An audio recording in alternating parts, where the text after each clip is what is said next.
If you ever face the profound loss of a loved one, you might be familiar with Dr. Elizabeth Kubler-Ross's 5 stages of grief, and they include denial, anger, bargaining, depression, and acceptance. When I first heard about the 5 stages of grief years ago, I thought they were a roadmap that I needed to follow, but the truth is that grief isn't simple. It doesn't follow a strict path. So today we will go over how it's best to think about the 5 stages of grief as a descriptive framework rather than a prescriptive approach. My goal with this episode is to better equip you with more knowledge and understanding of these stages and the emotions that can accompany them. Because I want you to remember that grief is not linear. It's not a linear process. This understanding can help you set realistic expectations for your feelings and help validate your own individualized experience and hopefully open you up to a little bit more self-compassion, my friend. Welcome back to another episode of the Growth After Loss podcast. I'm Dr. Marquez, a personal growth educator after loss. And I am so incredibly grateful and glad that you are here with me today because I really genuinely appreciate you taking the time to join me in this conversation. I want to talk about something that many of us get wrong, and that is regarding the information around the 5 stages of grief. If you ever face the profound loss of a loved one, you might be familiar with Dr. Elizabeth Kubler-Ross's 5 stages of grief, a framework that has been instrumental in helping many people understand the emotional responses to loss. Now, this model outlines 5 stages, and they include denial, anger, bargaining, depression, and acceptance. However, it's crucial to recognize that grief is not a straightforward process. There is no specific stage or timeline for it.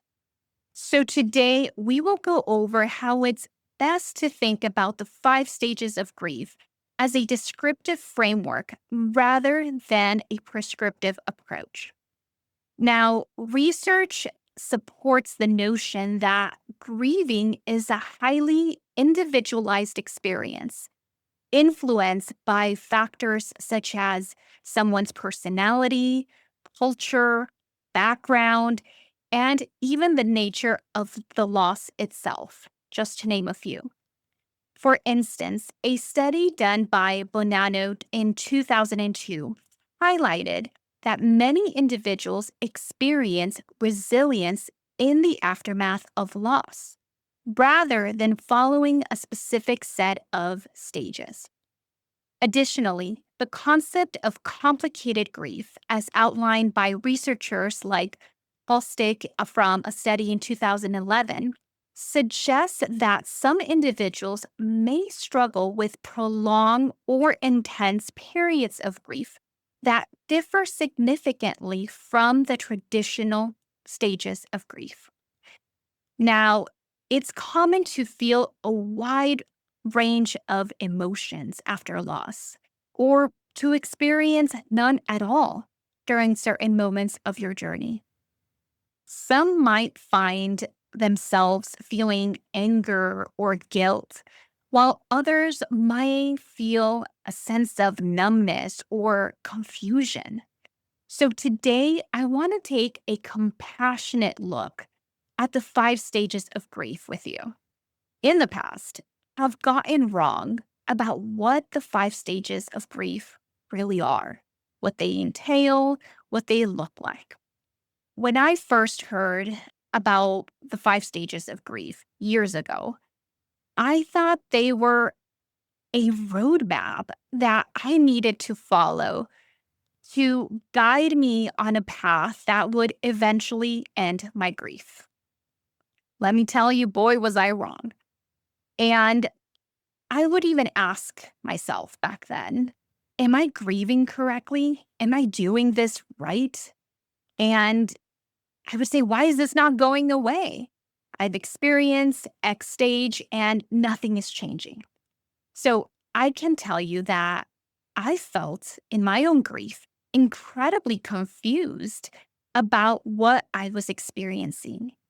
And I don't know if you can relate to this, but the truth is that grief isn't simple. It's not a linear process to follow. It's like a winding road with ups and downs. And one minute you could be reminiscing about, the good times that you had with your loved one. And then the next, you can be caught off guard by a wave of sadness that can bring you to your knees. And it's common to experience that push and pull of emotions. Now, grief can be such a heavy burden to carry. And I am a true believer that we are not meant to grieve alone. We are not meant to do this alone because it can become very easy to be swallowed by your very own pain, that sorrow that we feel because we've lost someone we deeply love and they can no longer physically be here with us. So it's a detachment that can impact us even at a neurological level. And this is according to research by Dr. Mary Frances O'Connor, who studies grief in the brain and in the body at the University of Arizona. And I want to remind you again that grief is not a linear process. It is a complex and a very deeply personal experience. So today I want to talk about the 5 stages of grief. So these 5 stages, as you know, were developed by Dr. Elizabeth Kubler-Ross. They are denial, anger, bargaining, depression, and acceptance. And I want to preface this. I want to say that this framework can be helpful for understanding the various emotions we may experience after the loss of a loved one. However, it's important to remember that grief doesn't follow a strict path.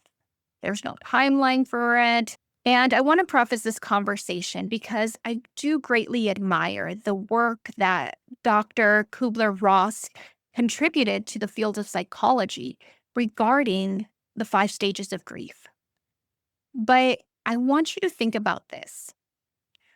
What if instead of viewing the 5 stages of grief as a fixed sequence, you consider these stages as a descriptive framework rather than a prescriptive one?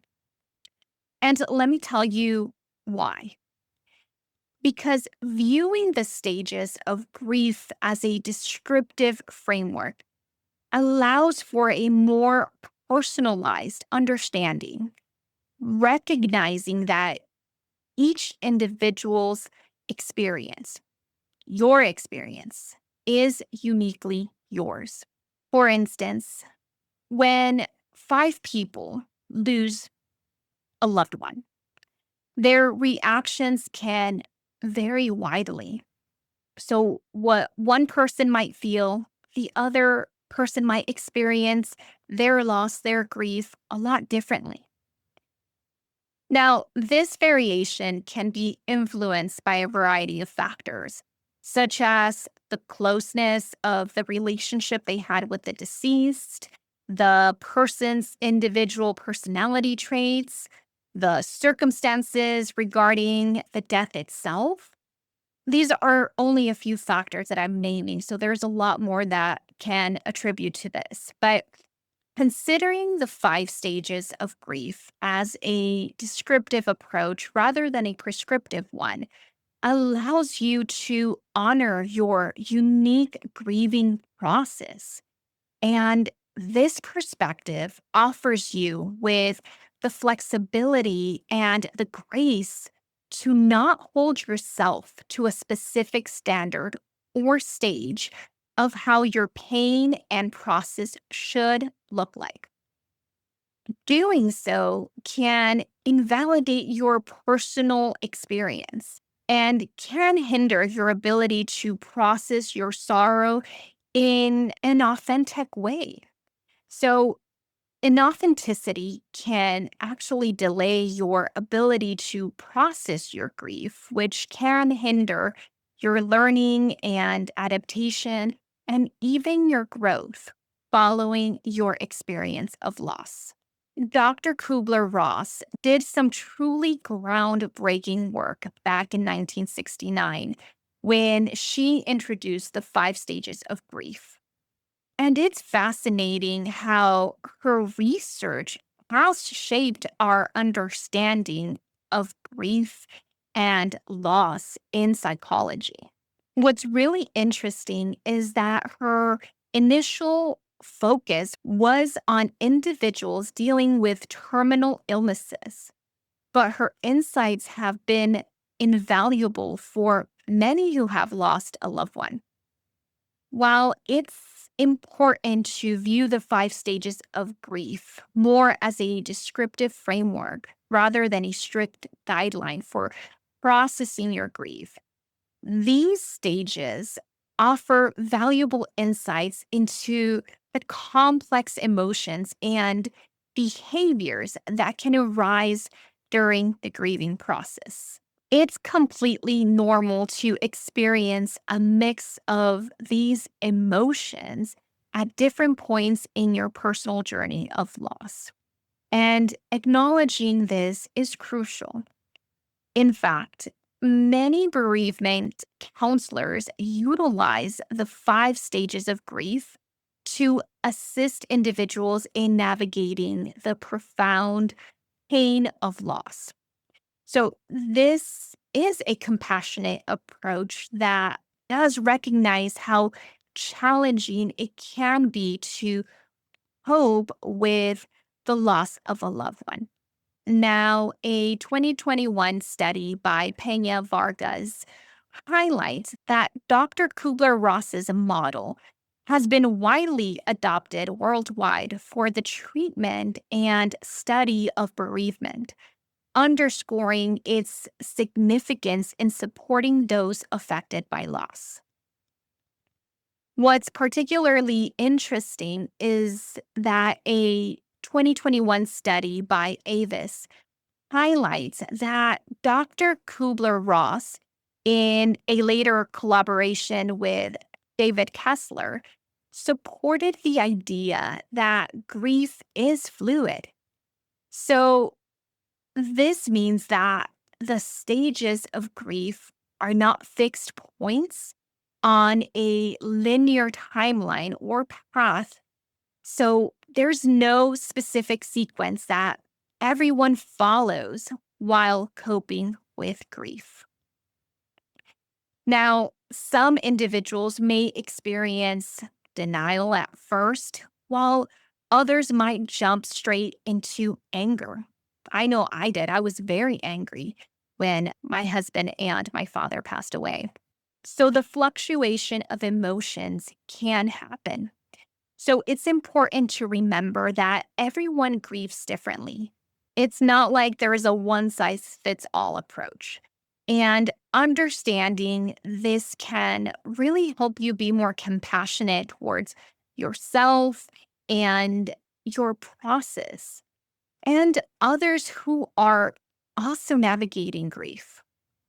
Now that we've established that the 5 stages of grief are not a prescription framework, but rather a descriptive approach, it's important to recognize that these stages are not experienced in a linear fashion.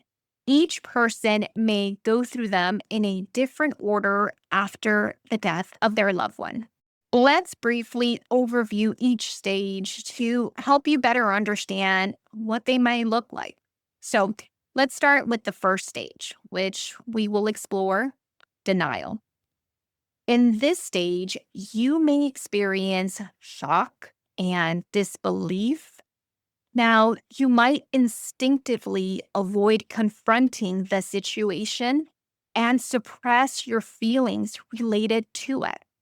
So, denial acts as a protective mechanism, helping you cope with those overwhelming emotions. And it serves as a buffer to gradually come to terms with the reality of your loss. Next, we have anger, which the five stages theory indicates that once the denial starts to fade, then you may feel intense anger, which this anger can be directed to yourself, others, or even the deceased. So, this anger can arise from your feelings of helplessness and frustration. And it's so important to express actually this anger in healthy ways and understand that is a natural response to grief. So, spoiler alert, we will actually cover healthy ways of grieving in our next episode. So, now let's cover the next stage, which is bargaining. In this stage, you may try to regain control by negotiating with a higher power or even with yourself. You may express a desire to change the past events in hopes of reversing the loss. This stage often reflects a longing for present or future comfort and can manifest as what we know as guilt or remorse. The next stage is depression. As the reality of the loss sets in, you may feel a deep sense of sadness and despair. Now, this stage can involve mourning the loss. I strongly advocate for seeking care from a licensed mental health professional as you process this, because this can be quite intense and it can require guidance and support. The fifth stage is acceptance. Now, the final stage involves coming to terms with the reality of your loss. And acceptance doesn't mean that you are okay that your special person died, but rather that you can get to a point where you can acknowledge the reality of what has happened and start to find ways to live life with loss. Now, I want to take a moment to acknowledge this because it can be incredibly difficult to come to terms that your loved one is now dead. I know for me personally, it took me many years to accept that Alex, my late husband, was not going to come back through our front door again. However, acknowledging your loss can be beneficial with time. It can help lead to the ability to move forward in life while cherishing the memories of what you had and what you have lost. So, Dr. Kubler Ross introduced her groundbreaking work of these five stages of grief in her seminal book called On Death and Dying, which was published back in 1969. Now, this influential work does delve into the emotional experiences of terminally ill patients, offering profound insights into the process of dying. Now, since then, her framework has been extensively referenced in psychology and grief counseling. So, the five stages have served as a foundational tool for understanding loss. However, it's so important to remember that each of us will experience our journey of grief in our very own unique way. That's personal to us. And I actually want to share a moving story about a woman that we will call Emily.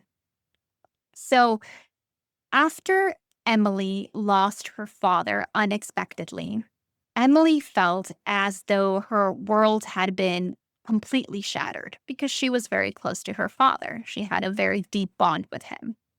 And at first, she attempted to push through the grief by staying busy with her work and avoiding her feelings, which I know many of us are guilty of, including myself, of doing this because it's hard, right? It's hard to process our emotions and our feelings.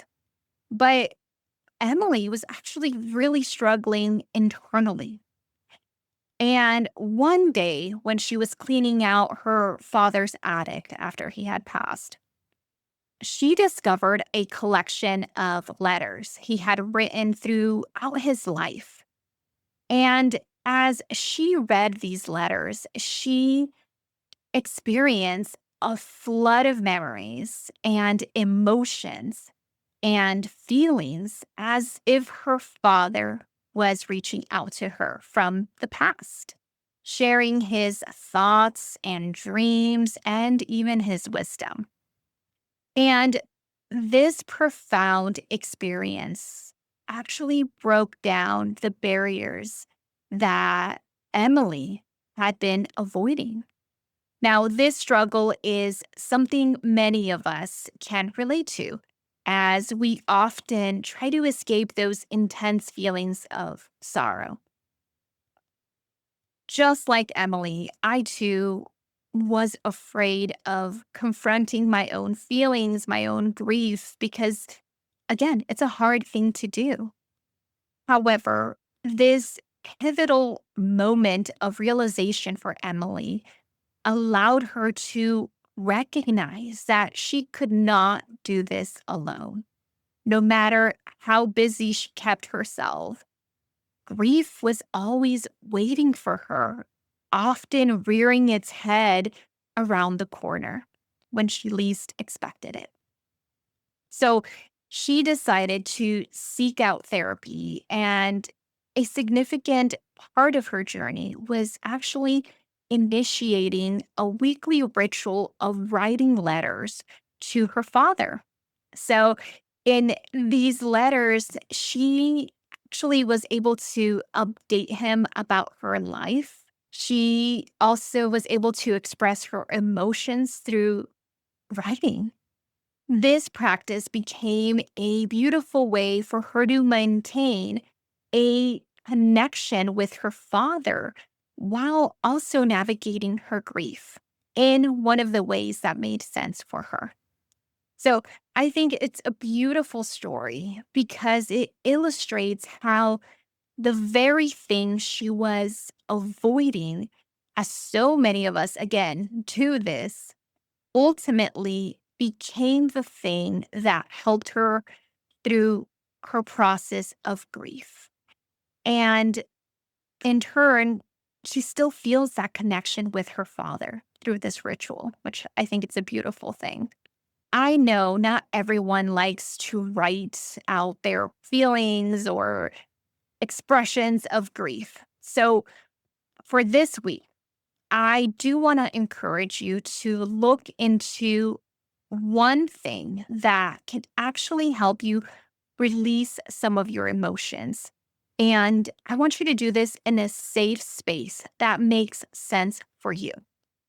Now, there is a saying that goes, if you don't deal with your grief will deal with you. And I do have research behind this, but I will share it in another episode. So, as we come to the end of our episode, let's recap on what we covered today. So, one, the 5 stages of grief provide a framework to help you understand some of those emotions that you experience after the loss of a loved one. So rather than acting as a strict guideline, it's more of a descriptive approach rather than a prescriptive one.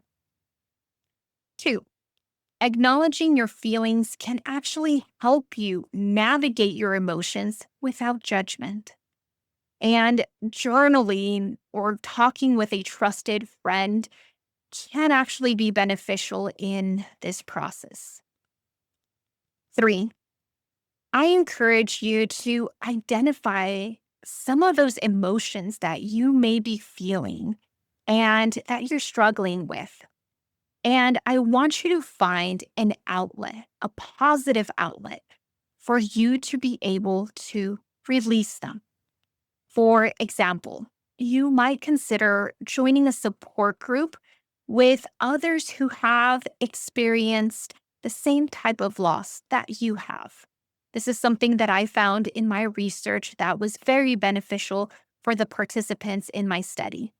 You can also try something along the lines of what Emily did, and that is writing letters to yourself or to your deceased loved one. Now, if this feels too difficult for you to do or to manage alone, then reach out to a friend or a counseling service or someone that you trust to help you lighten the emotional load of grief that you carry in your heart. I hope with today's episode, you were able to gain a little bit more of an understanding of what the 5 stages of grief are and what they may entail. Acknowledging your feelings can help you start to view grief as a landscape filled with a variety of emotions rather than just a simple checklist to follow. So, this shift in perspective can help you honor your individual journey and help you nurture your unique process of learning and adapting to live life, which can eventually lead to growth. Thank you once again for being here, for listening, and for allowing me to accompany you on your journey of growth after loss. If today's episode resonated with you, please consider sharing it with someone who might find comfort in these words. Also, don't forget to like this podcast and subscribe. Please subscribe, my friends, so others can go ahead and find it. I want you to remember that your loss matters, your grief matters, and you matter too, my friend. You are important and you deserve a life that is still worth living. Until next time, take care of yourself, my friend.